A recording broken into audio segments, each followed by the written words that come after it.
Hello everyone. तो आज solve करेंगे क्वेश्चन नंबर 10 ऑफ एक्सरसाइज 7.2। ठीक है, जो कि हमारा एक्सरसाइज का लास्ट क्वेश्चन है। चलो तो सॉल्व करते हैं। Question is saying find the area of a rhombus. मुझे रोम्बस का एरिया निकालना है। आई होप आपको पता होगा रोम्बस क्या होता है। रोम्बस बेसिकली एक ऐसा क्लोज्ड फिगर है जिसके चारों साइड क्या होते हैं, इक्वल होते हैं, बट उनका डायगोनल जो होता है वो अलग अलग होता है और उनके एडजेसेंट साइड के बीच का जो एंगल होता है वो 90 नहीं होता है। बेसिकली ये स्क्वायर का भाई है। ठीक है, तो मैं आपको दिखाता हूं कैसा होता है diagonal. If its vertices are 3 0 4 5 -1 4 and -2 -1 taken in order. ठीक है, चलो रोम्बस बना लेते हैं। तो रोम्बस बेसिकली कैसा दिखेगा, देखो रोम्बस ऐसा कुछ दिखेगा। देखो it will look like this. और ये जो रोम्बस है, इस रोम्बस में चारों साइड क्या है, इक्वल है। ये साइड, ये साइड, ये साइड, ये साइड, चारों साइड बेसिकली इक्वल होता है। ठीक है, और ये जो एंगल होता है ये 90 डिग्री नहीं होता है। ठीक है, और इसका डायगोनल भी, एक डायगोनल बड़ा होता है, एक डायगोनल छोटा होता है, मतलब डायगोनल का लेंथ भी अनइक्वल होता है। बट स्क्वायर में क्या होता है, चारों साइड तो इक्वल होता ही है इसके जैसा, बट उसका एंगल चारों 90 होता है और दोनों डायगोनल भी क्या होते हैं, इक्वल होते हैं। बट इसमें इक्वल नहीं होता, ये डिफरेंस है। ठीक है, अब हम आगे की ओर मूव करते हैं। तो ये हमने पहला डायगोनल बना लिया और ये हमने दूसरा डायगोनल बनाया। ठीक है, तो देखो इसका एक और प्रॉपर्टीज है कि ये जो डायगोनल है, जैसे कि मान लो इसको हम ए मान लेते हैं, A point, B point, C point, D point, और ये ओ पॉइंट पे कट हुआ है।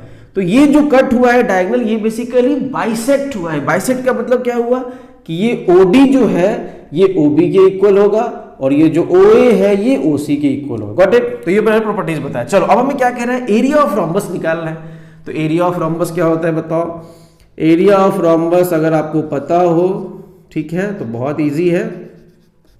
Area of rhombus is equal to half into d1 into d2। अब ये d1 d2 क्या है, d1 मतलब डायगोनल नंबर 1, तो इसको हम डायगोनल 1 मान लेते हैं और इसको डायगोनल 2 मान लेते हैं। तो अगर हमें इस डायगोनल का लेंथ पता चल जाए तो हम इजिली फाइंड कर सकते हैं। अब देखना यहां ध्यान से, ए का कोऑर्डिनेट दिया है कितना 3,0, बी का कोऑर्डिनेट 4,5, सी का कोऑर्डिनेट -1,4 और डी का कोऑर्डिनेट -2, -1। Got it. चलो तो अब देखो ए और सी कोऑर्डिनेट के हेल्प से क्या हम AC फाइंड नहीं कर सकते हैं यूजिंग डिस्टेंस फॉर्मूला, बिल्कुल कर सकते हैं। और बी और डी के मदद से क्या हम BD फाइंड नहीं कर सकते हैं, बिल्कुल कर सकते हैं। तो बस हमें वही फाइंड करना है। ठीक है, चलो तो ये आपको हो जाएगा हाफ, D1 क्या है, D1 है आपका AC, तो इंटू AC, और D2 क्या है BD। बस तो हमें AC और BD निकालना है और इसमें पुट कर देना है, दैट्स इट। चलो नाउ अब हम फाइंड करेंगे AC। तो AC will be equal to under root x2 minus x1 का होल स्क्वायर, डिस्टेंस फॉर्मूला याद करो, प्लस y2 माइनस y1 का होल स्क्वायर। ठीक है, AC। तो इसको मान लो आप x1 y1, इसको मान लो आप x2 y2, दैट्स इट। चलो पुट कर देते हैं वैल्यूज। तो x2 कितना है, देखो x2 इज -1, माइनस x1 कितना है 3 का होल स्क्वायर, प्लस y2 है 4, माइनस y1 0 का होल स्क्वायर। सॉल्व कर दो। सो -3 -1 मतलब -4 का होल स्क्वायर और 4 -0 4 का स्क्वायर। सो -4 का स्क्वायर 16 और यहाँ भी 4 का स्क्वायर 16, मतलब अंडर रूट कितना हो गया 32। और अंडर रूट 32 को हम क्या लिख सकते हैं, बोलो। अंडर रूट 30 को हम लिख सकते हैं, इसको हम 16 × 2 लिख सकते हैं 32 को, और 16 को बाहर निकाल लेंगे 4√2 units.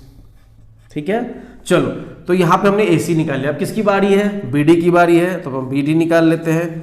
BD is equal to under root, same formula, x2 minus x1 का होल स्क्वायर, डिस्टेंस फॉर्मूला हमने अप्लाई किया है, प्लस y2 माइनस y1 का होल स्क्वायर। ठीक है, चलो तो यहां पे अब x1 y1 ये ना हो के अब कौन सा हो जाएगा, ये हो जाएगा। So this is our x1 y1 and this is our, कहा गया ये x2 y2। ठीक है, चलो तो वैल्यूज पुट कर देते हैं। Under root x2 minus x1, x2 कितना है देखो -2, माइनस x1 कितना है -4 का whole square, plus y2 minus y1, y2 कितना है देखो -1 माइनस y1 कितना है 5 का होल स्क्वायर। Got it. चलो सॉल्व कर देते हैं इसको। सो दिस इज -2 -4 -6 का स्क्वायर और -5 -1 ये भी कितना हो गया -6 का स्क्वायर। सॉल्व कर दो। -6 का स्क्वायर कितना 36।